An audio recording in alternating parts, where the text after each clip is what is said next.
तुला माहिती आहे की अभ्यास करायचा आहे, काम पूर्ण करायचं आहे, रेझ्युमे अपडेट करायचा आहे, एखादी स्किल शिकायची, पण दिवस संपून जातो आणि काहीच होत नाही.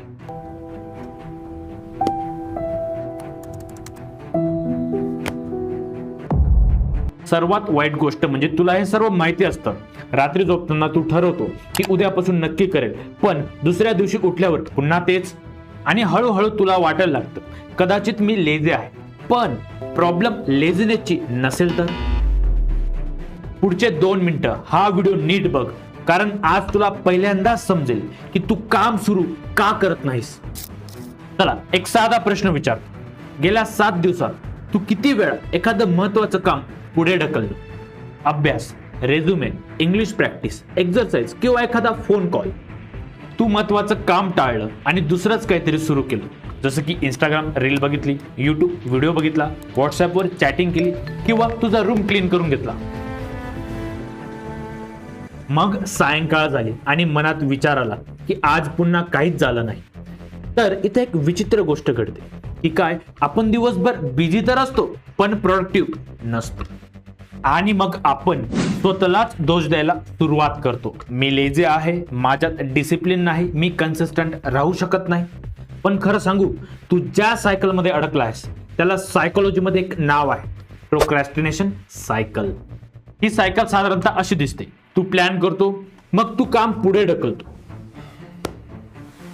तुला गिल्ट फील होतं, तू मोटिवेशन शोधतोस, दुसऱ्या दिवशी पुन्हा तू प्लॅन करतो, हेच पुन्हा आणि पुन्हा.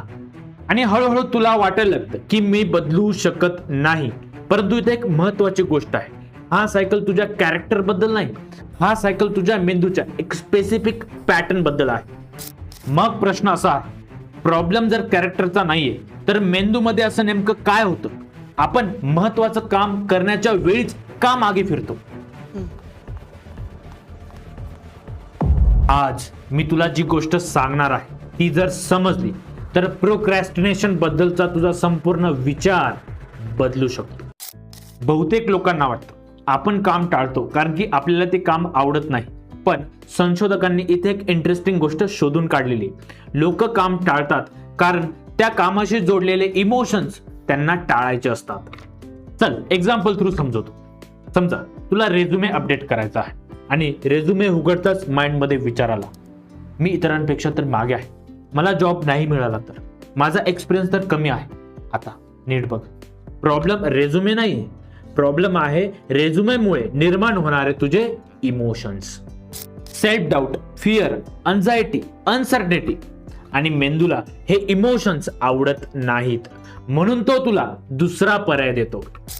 चल 5 मिनिटं इंस्टाग्राम बघू, एक युट्यूब व्हिडिओ बघू आणि थोड्या वेळाने सुरू करू. पण इथे एक ट्रॅप तयार होतो. तू इंस्टाग्राम उघडतोस आणि तुला आराम वाटतो.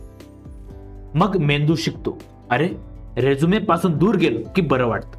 याचा अर्थ तू काम टाळत नाहीस, त्या कामामुळे निर्माण होणारे अस्वस्थ इमोशन्स तू टाळतो आहेस. आणि हीच प्रोक्रॅस्टिनेशनची कोर सायकोलॉजी आहे. म्हणून खूप इंटेलिजंट लोक सुद्धा प्रोक्रॅस्टिनेट करतात. त्यांना काय करायचं हे माहिती असतं, पण काम सुरू करताना जो इमोशनल डिस्कम्फर्ट येतो तो ते अवॉइड करतात.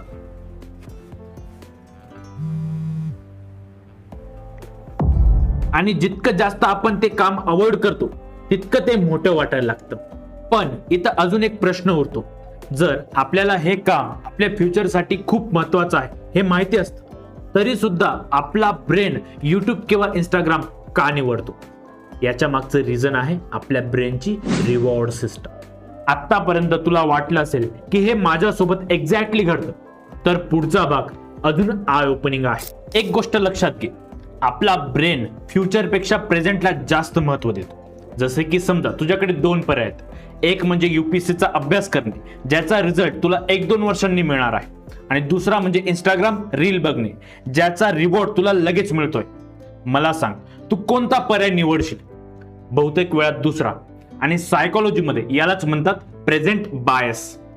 आपण फ्युचर मधल्या मोठ्या फायद्यापेक्षा आता आपल्याला जो रिवॉर्ड मिळतोय त्याला जास्त व्हॅल्यू देतो, आणि म्हणूनच महत्वाचं काम सुरू करणं कठीण वाटतं. आता डोपामाइन बद्दल एक मोठा गैरसमज आहे. लोक म्हणतात डोपामाइन म्हणजे प्लेजर केमिकल, पण पूर्ण चित्र तसं नाहीये. Dopamine mainly motivation and reward प्रिडिक्शनशी संबंधित आहे. म्हणजे कामाचं रिवॉर्ड दूर आहे आणि त्या कामामध्ये अनसर्टनिटी खूप आहे, तर त्या कामासाठी मेंदूला स्ट्रॉंग पुश मिळत नाही, म्हणून आपण ते काम करतच नाही. पण जेव्हा तू इंस्टाग्राम रील बघतो तर प्रत्येक स्वाईप नंतर तुला एक रिवॉर्ड भेटत असतो, इमिजिएट रिवॉर्ड भेटत असतो आणि तेच आपल्या ब्रेनला आवडतं. याचा अर्थ असा नाही की तुझ्यात विल पॉवर नाही, याचा अर्थ एवढाच आहे की तुझा ब्रेन इमिजिएट रिवॉर्ड कडे नॅचरली झुकतो. आणि हे जर समजलं तर प्रोक्रॅस्टिनेशन बद्दलची गिल्ट थोडी कमी होते. पण इथेच अजून एक मोठा ट्रॅप आहे. प्रोक्रॅस्टिनेशन सॉल्व्ह करण्यासाठी आपण जे उपाय करतो, बहुतेक उपाय त्यापैकी चुकीचे असतात आणि म्हणूनच प्रॉब्लेम पुन्हा पुन्हा परत येतो. पुढच्या भागात मी तुला अशा चुका दाखवणार आहे ज्या प्रत्येक स्टुडंट आणि यंग प्रोफेशनल करत असतो. पहिली चूक, आपण बहुतेक वेळा मोटिवेशनची वाट बघतो. आपल्याला वाटतं एकदा मोटिवेशन आलं, एकदा एनर्जी आली, एकदा मूड आला, मग मी सुरुवात करेन. पण प्रॉब्लेम इथंच आहे. कारण मोटिवेशन नेहमी ऍक्शनच्या नंतर येत नाही. खूप वेळा ऍक्शन घेतल्यानंतर मोटिवेशन तयार होते. पण फक्त मोटिवेशन नाही, आणखी एक ट्रॅप आहे. दुसरी चूक, आपण सुरुवात करण्याआधी सगळ्या गोष्टी परफेक्ट करण्याचा प्रयत्न करतो. Perfect time table, perfect strategy, perfect setup. पण या परफेक्ट गोष्टी शोधता शोधता ऍक्च्युली काम सुरूच होत नाही. एक्झाम्पल घे, एखाद्याला इंग्लिश इम्प्रूव्ह करायचं आहे, तो पहिल्याच दिवशी प्रॅक्टिस करत नाही. तो आधी बेस्ट ऍप शोधतो, मग बेस्ट युट्यूब चॅनल शोधतो, बेस्ट नोटबुक घेतो. पण ऍक्च्युली प्रॅक्टिस ती पुढे जाते. आपण मोठ्या कामाला एकच मोठं काम समजतो. मला बिझनेस सुरू करायचा आहे, मला एक्झाम क्लिअर करायचे, मला स्किल शिकायचे. आता हे गोल चुकीचे नाहीत, पण आपल्या ब्रेनला यात पहिला स्टेप दिसत नाही. आणि जेव्हा ब्रेनला पहिला स्टेप दिसत नाही तेव्हा ब्रेन ते काम नॅचरली अवॉइड करतो. म्हणून प्रॉब्लेम तुझी इच्छा नाही, प्रॉब्लेम आहे की सुरुवात कशी करायची हे स्पष्ट नसणं. आणि जर तुला हे सगळं ऐकून वाटत असेल की हो, हे माझ्यासोबत पण होतं, तर पुढचा भाग तुझ्यासाठी अत्यंत महत्वाचा आहे. कारण प्रोक्रॅस्टिनेशन तोडण्यासाठी आता आपण एक प्रॅक्टिकल फ्रेमवर्क पाहणार आहोत. आतापर्यंत एक गोष्ट क्लिअर झाली की प्रोक्रॅस्टिनेशन कमी करण्यासाठी आपल्याला मोटिवेशन नाही, एक सिस्टम लागतो. कारण जेव्हा एखादं काम खूप मोठं वाटतं, जेव्हा सुरुवात कुठून करायची ते कळत नाही, तेव्हा आपला ब्रेन ते काम नॅचरली टाळत असतो. म्हणून आपल्याला काम सोपं करायचं आहे, सुरुवात सोपी करायची, आणि त्यासाठी आपण वापरणार आहोत स्टार्ट फ्रेमवर्क. पहिला स्टेप आहे श्रिंक द टास्क, म्हणजे मोठ्या कामाला छोटं कर. कारण आपल्या ब्रेनला मोठ्या आणि अनक्लिअर कामाची भीती वाटते. एक्झाम्पल घे, मला UPSC ची तयारी करायची. ओके, तर हा गोल चुकीचा नाही, पण मेंदू म्हणतो कुठून सुरुवात करू, काय वाचू, किती वाचू, आणि इथूनच ओव्हरवेल्म सुरू होतो. याऐवजी पहिला स्टेप ठरव. आता काय करायचंय, श्रिंक द टास्क, म्हणजे मोठ्या कामाला छोटं कर. आज फक्त 10 मिनिटे एखादा टॉपिक वाचायचं. आता हे छोटं काम मेंदूला मॅनेजेबल होतं. पण छोटं काम ठरल्यानंतरही एक प्रॉब्लेम येते. दुसरा स्टेप आहे trigger the time and place, म्हणजे कामासाठी ठराविक वेळ आणि जागा तयार कर. फक्त मी अभ्यास करेन असं म्हणू नको, ते खूप वॅग्यू वाटतं. त्याऐवजी मेंदूला एक क्लिअर सिग्नल दे. एक्झाम्पल, संध्याकाळी 7 वाजता मी माझ्या टेबलावर बसून 20 मिनिटं अभ्यास करेन. आता या ठिकाणी तुझ्या ब्रेनला डिसिजन घ्यावा लागत नाही, कधी, कुठं, कसं, हे सर्व काही आधीच ठरलेलं असतं. आणि फक्त 20 मिनिटं अभ्यास करायचा आहे तर ऍक्शन लगेच होतो. स्टेप 3, अवॉइड इमिजिएट डिस्ट्रॅक्शन, म्हणजे ज्या गोष्टी लगेच अटेन्शन चोरतात त्या दूर कर. समजा तुला काम करायचं असतं आणि फोन जवळ असतो, नोटिफिकेशन येते, तू चेक करतो, त्यानंतर एक व्हिडिओ बघतो, त्यानंतर इंस्टाग्राम रील बघतो, आणि न कळत कुठं 30 मिनिटं निघून जातात, समजत नाही. म्हणून डिसिप्लिन पेक्षा आधी एन्व्हायरमेंट बदल. फोन दूर ठेव, नोटिफिकेशन बंद कर आणि डिस्ट्रॅक्शन कमी कर. कारण प्रत्येक वेळी तू जर स्वतःला कंट्रोल करायचा प्रयत्न केला तर तुझी मेंटल एनर्जी कमी होते. आता पुढचा स्टेप खूप लोक इग्नोर करतात. चौथा स्टेप, रेड्यूस स्टार्टिंग फ्रिक्शन, म्हणजे सुरुवात करण्यातील अडथळे कमी कर. जसं की कधी कधी प्रॉब्लेम ही नसते की काम करण्याची इच्छा नाहीये, प्रॉब्लेम ही असते की सुरुवात करण्यासाठी खूप एफर्ट लागतो. जर तुला अभ्यास करण्यासाठी रोज पुस्तक शोधावं लागत असेल, रोज नोट्स शोधाव्या लागत असेल, रोज लॅपटॉप सेटअप करावा लागत असेल, तर त्यावेळेस आपला ब्रेन रेजिस्टन्स दाखवतो. म्हणून अभ्यास करण्यासाठी आधीच फ्रिक्शन कमी कर. पहिलेच बुक्स शोधून ठेव, नोट्स तयार ठेव, लॅपटॉप सेटअप ठेव, म्हणजे वर्क प्लेस पूर्ण नीट अँड क्लीन ठेव. आणि यावेळेस काय होतं की आता ऍक्शन लगेच होईल, कारण की फ्रिक्शन कमी झालेला आहे. म्हणजे जितकी सुरुवात सोपी तितकी ऍक्शनची शक्यता जास्त. आणि शेवटचा स्टेप आहे ट्रॅक द स्टार्ट. फक्त रिझल्ट नाही तर सुरुवात करण्याची कन्सिस्टन्सी ट्रॅक कर. बहुतेक लोक फक्त रिझल्ट ट्रॅक करतात, किती सिलेबस झाला, किती वेट कमी झालं, किती व्हिडिओज बनले. पण सुरुवातीला एक वेगळी गोष्ट ट्रॅक कर की मी आज सुरुवात केली का. कारण कन्सिस्टन्सी मोठ्या रिझल्ट मधून नाही तर रिपीटेड छोट्या छोट्या स्टार्ट पासून तयार होते. आता कदाचित तुला समजलं असेल की प्रॉब्लेम तुझ्यात नव्हती, प्रॉब्लेम तुझ्या अप्रोच मध्ये होती. तर आता आपण प्रॅक्टिकली बघूया की हा जो आपण फ्रेमवर्क शिकला तो खऱ्या आयुष्यात कसा लागू होतो. समजा रोहिणी नावाची मुलगी, ती कॉम्पिटिटिव्ह एक्झामची तयारी करते. ती रोज सकाळी ठरवते की आज 6 तास अभ्यास करायचा, पण दुपार होते, संध्याकाळ होते आणि अभ्यास सुरूच होत नाही. आता येथे स्टार्ट फ्रेमवर्क यूज करूया. पहिली स्टेप श्रिंक द टास्क. ती काय करते की 6 तास नाही, फक्त 10 मिनिटे एक टॉपिक वाचायचं ठरवते. दुसरा step trigger the time and place. ती ठरवते की सकाळी 8 वाजता माझ्या डेस्कवर बसून मी अभ्यास करेन. तिसरी स्टेप अवॉइड इमिजिएट डिस्ट्रॅक्शन. ती काय करते, आपल्या फोनची नोटिफिकेशन बंद करते आणि फोन बाजूला ठेवते. चौथा स्टेप रेड्यूस स्टार्टिंग फ्रिक्शन.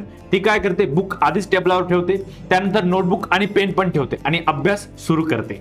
आणि शेवटचा स्टेप ट्रॅक द स्टार्ट.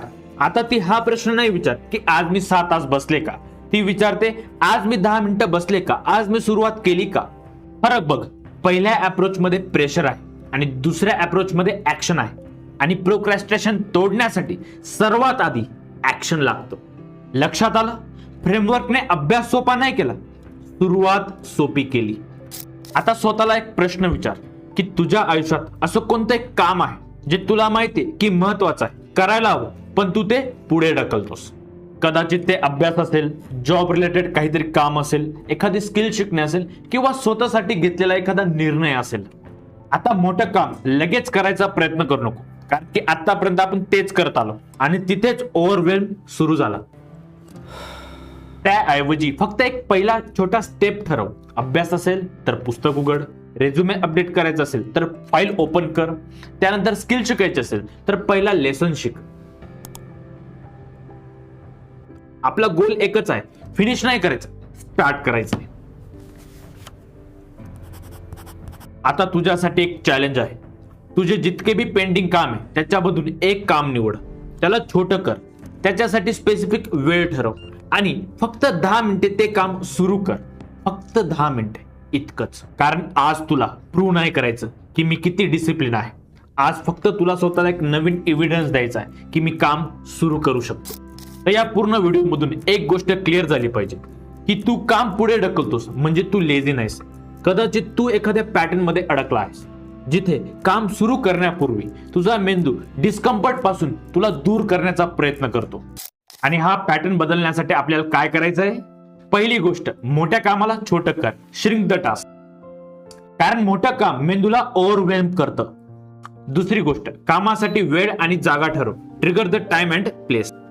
तिसरी गोष्ट, तुझं एन्व्हायरमेंट तुझ्या बाजूने वापर, डिस्ट्रॅक्शन कमी कर, म्हणजे अवॉइड इमिजिएट डिस्ट्रॅक्शन. चौथी गोष्ट, सुरुवात करण्याचा रेजिस्टन्स कमी कर, रेड्यूस स्टार्टिंग फ्रिक्शन. आणि शेवटी फक्त रिझल्ट नाही, तुझ्या सुरुवाती ट्रॅक कर, ट्रॅक द स्टार्ट.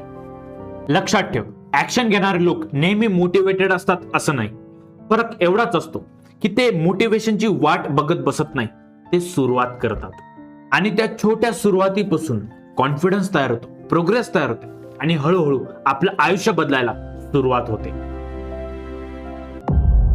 फायनली तुला आता कमेंट मध्ये लिहायचं आहे की आतापर्यंत तू कोणतं काम पुढे ढकलत होतास आणि आज त्यासाठी तू पहिलं स्टेप काय घेणार आहेस. आणि तुला खरंच प्रॅक्टिकल लाईफ स्किल शिकायच्या असतील तर आपल्या या HS स्किल्स अकॅडमीला सबस्क्राईब कर. भेटूया पुढच्या व्हिडिओमध्ये, पण आता कामाला लाग.